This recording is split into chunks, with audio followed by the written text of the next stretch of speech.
네, 오늘 말씀 제목은 듣지 않는 자의 기도, 듣지 않는 자의 기도라고 이렇게 잡은 것은요.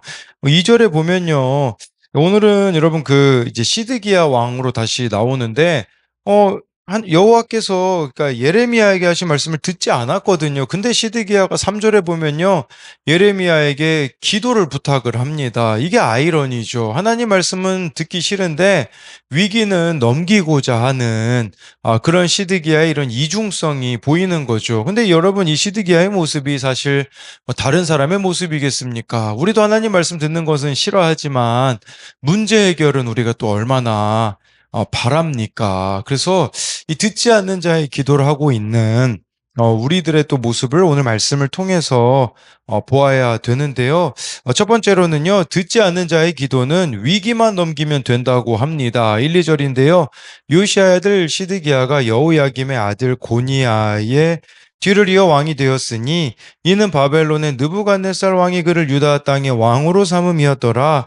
그와 그의 신하와 그의 땅 백성이 여호와께서 선지자 예레미야에게 하신 말씀을 듣지 아니하니라.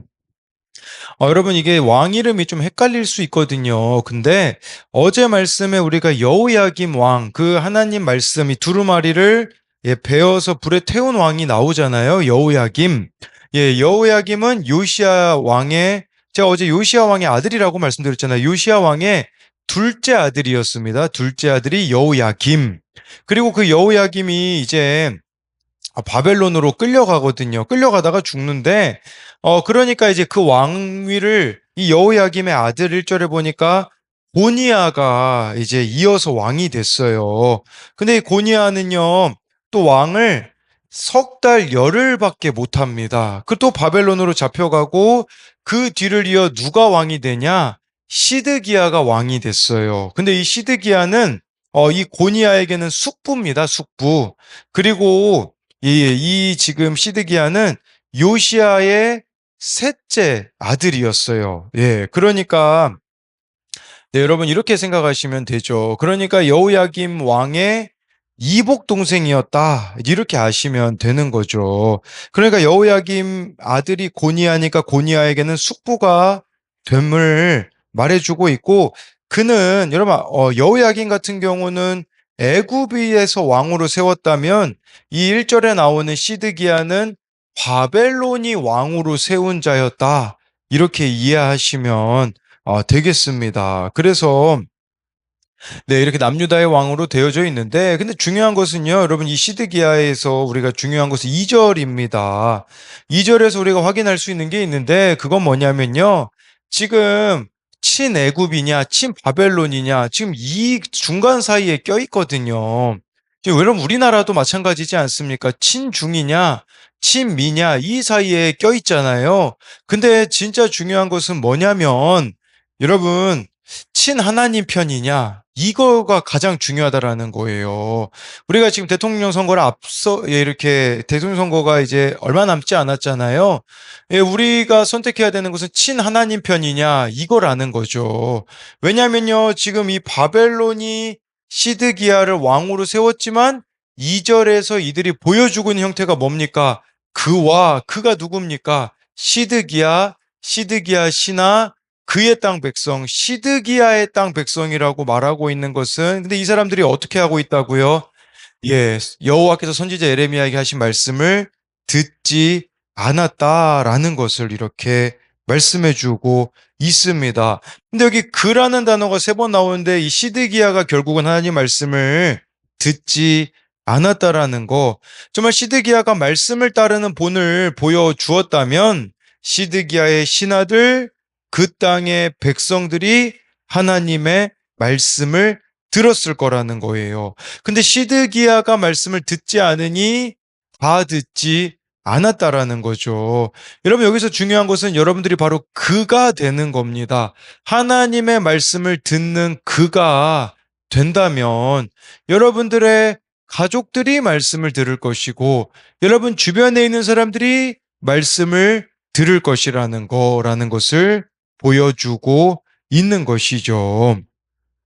네, 그래서 그만큼 시드기야의 역할이 중요했는데, 그만큼 나의 역할이 중요한데, 나는 정말 이 하나님의 말씀을 듣고 있느냐라는 거겠죠. 3절부터 5절을 보면요. 시드기야 왕이 셀레마의 아들 여후갈과 마아세야 아들 제사장 스바냐를 선지자 예레미야에게 보내 청하되 너는 우리를 위하여 우리 하나님 여호와께 기도하라 하였으니 그때에 예레미야가 갇히지 아니하였으므로 백성 가운데 출입하는 중이었더라. 바로의 군대가 애굽에서 나오매 예루살렘을 에워쌌던 갈대아인이 그 소문을 듣고 예루살렘에서 떠났더라. 시드기야가 있잖아요. 막 마음이 불안했던 거죠. 그러니까 하나님 말씀을 안 듣는데, 듣고 싶지 않는데 지금 위기 상황이니까 지금 사람을 보내잖아요. 뭐 여우갈 스바냐를 보내서 우리를 위하여 기도하라, 여호와께 기도하라 하였으니 이걸 본문을 직역하면요. 제발 우리를 위해 기도해 주소서 이런 뜻이에요. 그러니까 제발 우리를 위해서 기도해 달라는 것은 하나님의 뜻을 묻고자 함이 아니었어요. 지금 이 애굽의 힘을 이용해 바벨론을 물리치려는 계획을 성공하게 해주세요. 그런 거였다라고 볼 수가 있는 거죠. 그러니까 말씀을 듣지는 않으면서 구할 것이 있을 때마다 우리 하나님이라고 이렇게 부르는 것은 하나님을 섬기려는 데 목적이 있는 게 아니라 하나님을 도구로 이용하려는 교만한 행위였다라는 거죠. 그러니까 자기가 중심이 되니까요. 하나님조차 자기 필요에 따라 찾고 있었다라는 겁니다. 그러면 여기서 우리가 기도에 대한 부분을 생각해 볼 수 있죠. 기도는요. 내 소원을 이루기 위한 수단이 아니라 하나님의 뜻을 구하며 교제하는 통로라는 겁니다. 여러분, 그러니까요. 이렇게 예레미야를 통해 선포되는 말씀을 경청하지 않았던 그가 통치 후반에 이제 느부갓네살 그 바벨론 왕이 예루살렘을 침공하려고 하니까 막 다급하게 하나님을 찾는 모습을 보여주는 것이라고 할 수가 있는 거죠. 그러니까 이 위기만 떼어넘기기 위해서 그가 뭘 합니까? 우리가 지난 이렇게 주일일 말씀이나 그때도 살펴봤듯이 종들을 잠깐 일시적으로 해방을 선포하잖아요. 네. 그러면서 종들의 그 해방을 선포하였지만 이후에 다시 원래 모습으로 돌아가게 되어지는 여러분 위기만 넘기면요. 문제가 뭔 줄 아십니까? 내가 전혀 변화되어지지 않습니다. 다시 이전으로 돌아가게 되어지는 이 시드기야의 모습을 통해서 위기, 임기응변, 그게 여러분 사람을 바꾸지는 못한다라는 것을 우리가 알아야 합니다. 그래서 이것에 대한 두 가지 적용도요.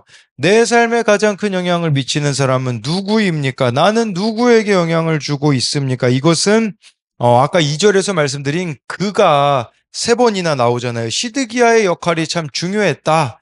그 부분을 가지고 여러분들의 삶에도 정말 이렇게 영향을 미치는 선한 영향을 미치는 사람이 누구인가? 또 나는 누군가에게 이렇게 말씀의 영향력을 미치고 있는가를 묻는 거고요. 또 한 가지는요. 나는 기도로 하나님과 진정한 교제를 나누고 있습니까? 그저 위기만 넘어가길 구합니까? 아니면 그 가운데 하나님의 뜻을 구합니까? 이건 3절에 시드기야가 예레미야에게 사람을 보내어 여호와께 기도해 달라고 했던 부분들을 이렇게 이것을 통해서 만든 질문입니다. 두 번째로는요, 듣지 않는 자의 기도는 바벨론만 향합니다. 6절부터 8절인데요.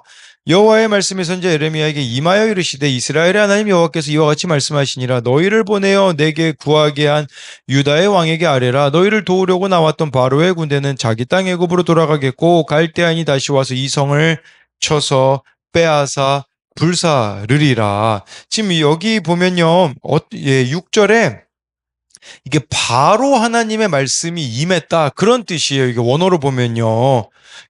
그래서 이걸 6절을 직역하면 그러자 여호와의 말씀이 있었다. 이게 무슨 말이냐면 지금 갈대아인이 지금 바벨론이 철수를 잠깐 했거든요.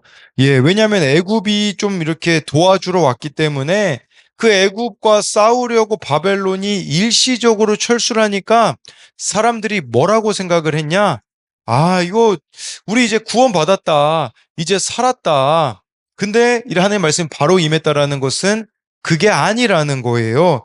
그들의 소망이 헛되다라는 것을 하나님이 밝혀 주신 거죠. 그러면서 이제 그 말씀이 이제 6, 7절, 8절에 보면 나오는데 남유다를 도우러 왔던 이 바로의 군대, 바로는 애굽이거든요. 애굽의 왕이잖아요. 바로의 군대가 애굽으로 돌아갈 것이고 8절에 보니까요. 갈대아인 지금 일시적으로 물러났잖니. 근데 다시 올 거다. 그래서 이 예루살렘 성을 빼앗아서 불사를 거라고. 그러니까 이게 쉽게 말하면요. 헛된 기대를 버려라 라는 의미라고 할 수가 있는 것이에요. 예. 그러면서 이제 9절부터 10절에 보면요. 여호와께서 이와 같이 말씀하시니라 너희는 스스로 속여 말하기를 갈대아인이 반드시 우리를 떠나리라 하지 말라 그들이 떠나지 아니하리라 가령 너희가 너희를 치는 갈대아인의 온 군대를 쳐서 그 중에 부상자만 남긴다 할지라도 그들이 각기 장막에서 일어나 이 성을 불사르리라. 예, 9절에요. 너희는 스스로 속여 이렇게 말하지 말라고 하는데 이 속이다라는 것은 원어로 보면요. 스스로 속이다는 것은 영혼을 들리게 하다라는 의미거든요. 이거는 자신을 속이다라는 뜻의 수거적인 표현입니다.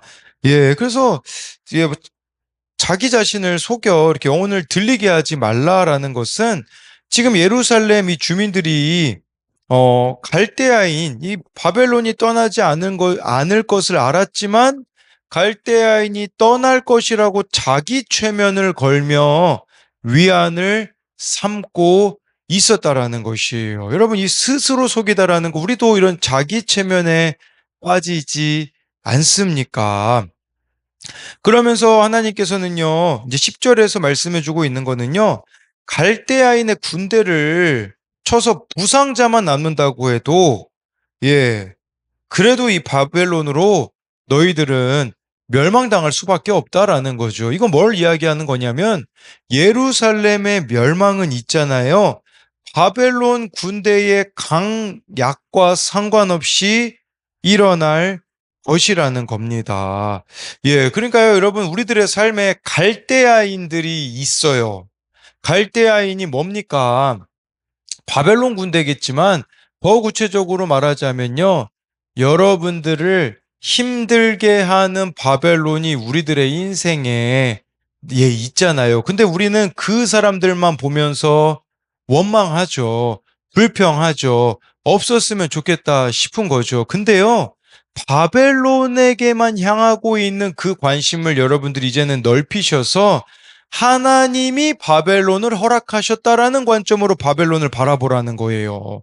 여러분, 이게 쉽게 말씀드리면 이런 거죠. 제가요, 필리핀에서 유학할 때, 하숙집에서 고등학교 시절에 지냈는데, 그 하숙집 선교사님이 저를 참 힘들게 했던 부분들이 있어요. 뭐 자신의 그 자녀와 저를 차별한 것도 뭐 있었고요. 뭐 저는 그래가지고요. 어쩔 수 없이 대학교는 이제는 마닐라 지역으로 갈 수밖에 없는 상황들이 저에게 있었거든요. 예, 그랬을 때 제가 이제 대학교를 결국 마닐라로 가게 되었고 또 그 과정 속에서 선교사님과의 그 갈등에서 좀 어려움을 당한 게 있거든요. 그러면 저는 어떻게 해야 될까요? 선교사님만 계속 원망하면 되겠습니까? 아니에요. 그 모든 것이 하나님이 저에게 허락하신 상황이었음을 인정하고 이제 선교사님을 미워하는 것은 그쳐야 되는 거죠. 아, 이게 하나님이 허락하셨다. 그런 관점으로 봐야 되는데, 근데 문제는 뭐냐면 자꾸 바벨론만 보면서 저 선교사님 때문에 내가 힘들었어. 예, 근데 결국은 그 선교사님으로 인하여서 저는 하나님을 인격적으로 만나게 되었거든요. 뭘 이야기 드리고자 하는 거냐면, 여러분, 우리들의 인생을 있잖아요. 우리에게 허락된 그 바벨론을 원망하는 데 사용하지 말라는 것이겠죠. 그 바벨론을 원망하는 데 우리들의 인생을 이렇게 사용하는 게 아니라 바벨론을 허락하신 하나님의 뜻을 발견하는 은혜가 우리들 가운데 있어야 돼요. 그래서 여기 본문에서라도 이렇게 나오잖아요. 우리는 주께서 내 삶에 남겨두신 갈대아인을 보면서, 바벨론을 보면서 나를 돌이키시려는 주님의 뜻을 깨달아야 된다라는 것을 말씀해 주고 있습니다. 그래서 이것에 대한 두 가지 적용도요.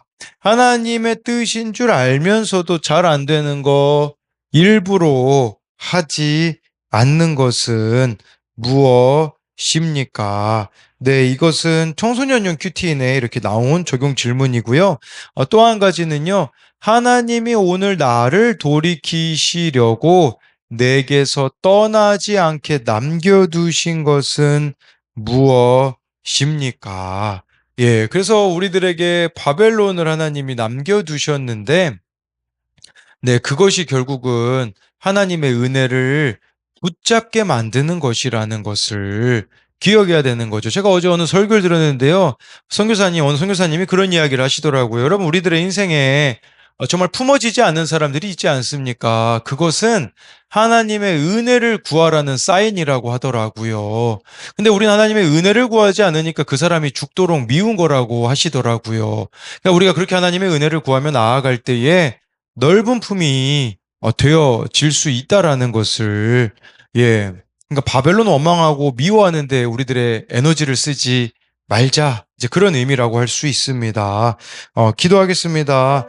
살아계신 하나님, 오늘 말씀에 보면 좀 하나님의 말씀은 듣고 싶어 하지 않지만 위기 상황에 또 하나님을 찾을 수밖에 없음을 봅니다. 우리는 그냥 이 위기만 떼어 넘겼으면 좋겠는 그런 부분들이 있습니다. 하나님, 저도 그냥 좋은 게 좋은 거라고 이 위기만 모면하고 싶을 때가 얼마나 많은지 모릅니다. 그런데 위기를 모면하기 위하여서 정말 하나님 앞에 기도하는 것이 아니라 그 위기 가운데에 하나님, 정말 제가 돌이켜야 되는 것이 무엇이 있는지를 볼 수 있는 은혜가 있게 하시고, 정말 그 위기 상황 가운데에 얼마나 하나님 말씀을 듣지 않고 있었나를 또 발견할 수 있도록 하나님 함께하여 주시고, 또 오늘 말씀 가운데에 하나님이 갈대아인은 허락하신 거라고 하는데, 그 갈대아인이 하나님의 도구인데 우리는 정말 그 갈대아인을 미워하고 원망하는데 너무나 많은 에너지를 씁니다.